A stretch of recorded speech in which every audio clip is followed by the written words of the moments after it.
I have the honor of bringing up the next honorees. I have worked with them they're so loyal, and the cool thing about these guys is I had come off a show that was kind of shitty behind the scenes, and then went on to their show, and they were so damn amazing, and it was like, oh, this is why I do this. And it was reminded once again of being a creative improviser and knowing that never stunt your actors. We would do a scene and they let it roll and you improvise, and I'd walk up to him after and be like, oh my God, that was so, I was embarrassed, and they'd be like, that was great, that was awesome, da, da, da. And so it made you want to do better as a performer.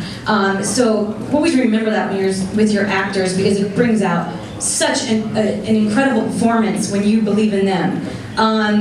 So I've come back several times on the show as different people, and then the movie with them and got cut out, and I'm on the DVD, the extras, which is cool, the Bush Twins. That was awesome, thank you. And I heard what you guys said, I was like, oh my God, they love me. So it's my honor and my pleasure, and they've done way more than what I'm going to give them right now, and we'll talk about that because we're going to have an opportunity to do a little Q&A with them. We have the time. So without further ado, they are the creators, the executive producers, and the stars of Reno 911. Give it up for my friends Ben Garrett, Terry Petty, and Tom Lennon.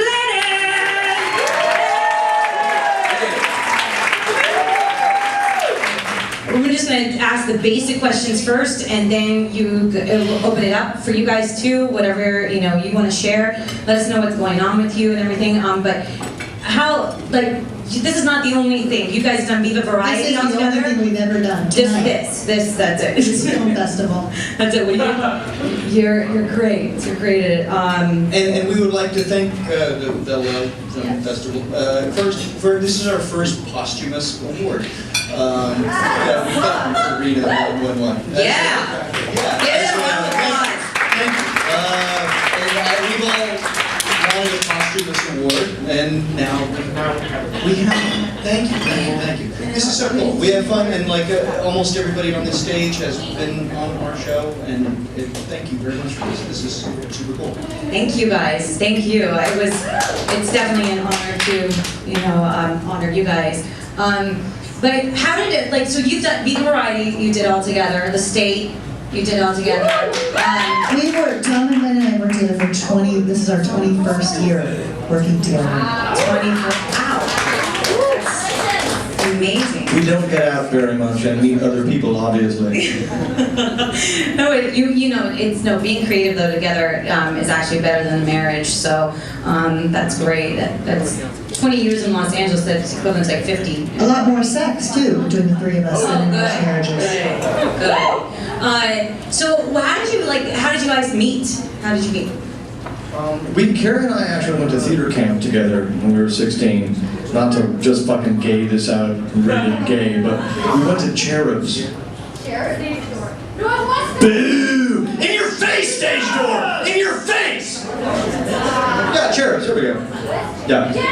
No, we went to theater camp together, and then a year later, NYU, the entire state formed. And that was 1988. And then we've worked together pretty much almost daily ever since that day, fall of 1988 that we met. Yeah. How'd you meet Ben? He was just around. No, we met Ben in college. We met at NYU. There was a flyer that went up. Michael Black told me about it in our creative writing class. It said there's this new comedy group starting. Do you want to audition? So we all auditioned and started the group together. Did you guys always know, since little kids, that this is what you wanted to do, is do film and television? Yeah. We couldn't do much else. I did know. Yeah. You knew. Yep. I was going to get into architecture and then pole vaulting.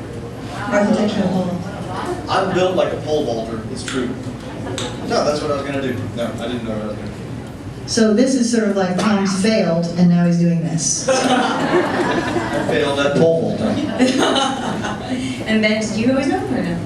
I didn't know. I think it's funny, like we all met and it was a bunch of comedy nerds who all knew we wanted to do comedy, but I don't think anybody knew what we were going to do.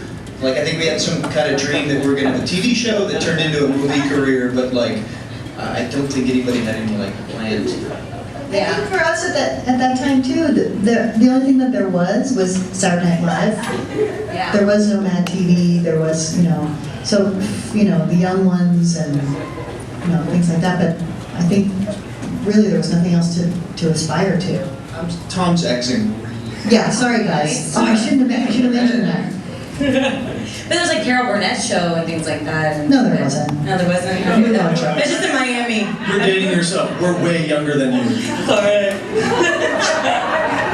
They're 16, by the way. That was the first topic. We turned 16 yesterday. I think all of this, like, Ian Roberts, who does the Upright Citizens Brigade, like, I don't know if you guys know those guys, but they're really great.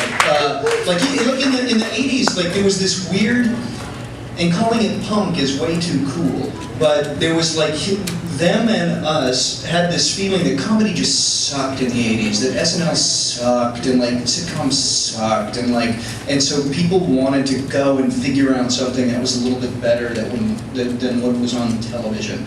And I think that's kind of what drove all of us in a weird way. And I know that was what the Upright Citizens Brigade got together to like shake things up. And even if it wasn't, even if the skit wasn't hilarious you were doing, it was better that it was weird and new than that it was pat. Like, I think that was the kind of what was driving us. But I think also the dynamic that you guys have comes across on screen, and that's... Yeah, we hate each other. Yeah, you hate each other, and everyone's like, conflict, yes! But now, can you, just so some people that aren't familiar with the other things that you've done, can you just maybe, wear your resume for a second and kind of brag about yourself real quick? Well, I mean, obviously everyone recognizes me from the Cascade commercial. I know. I'm so sick of talking about it. That I was well known for the bar. Okay, I did do one. With Nick Swartz, and Tom did some of my museum. Oh, go ahead. No, I would say we have a very weird career, which is that Ben and I write like big movies like Dine at the Museum and stuff. But really, what we mostly do is very culty comedies with like a lot of the people that you would see perform at a place like this. That's really what we do, and honestly, it's really kind of our only love is to do comedies that make us laugh and things that. We never worry about what anyone else thinks about what we're doing. And as a result, positive or negative, all of our shows are in the cult category. So that's what happens when you don't care what everybody thinks. But we've never really cared what everybody thinks, and as a result, we have 3 great shows under our belt that are either a hard trivia question if you don't know it, or one of the greatest comedy shows ever. So somewhere we're keeping it real, I guess, right? Yeah. Except for our new show on NBC next fall called The Sellout Show. Yeah, but hey, there's money. Hey. Fuck yeah. Yeah. It's called It's Time to Mix Business with Pleasure. We all have a sellout card, come on. Yes. That's happening. Ben, do you want to say anything? I agree. I agree.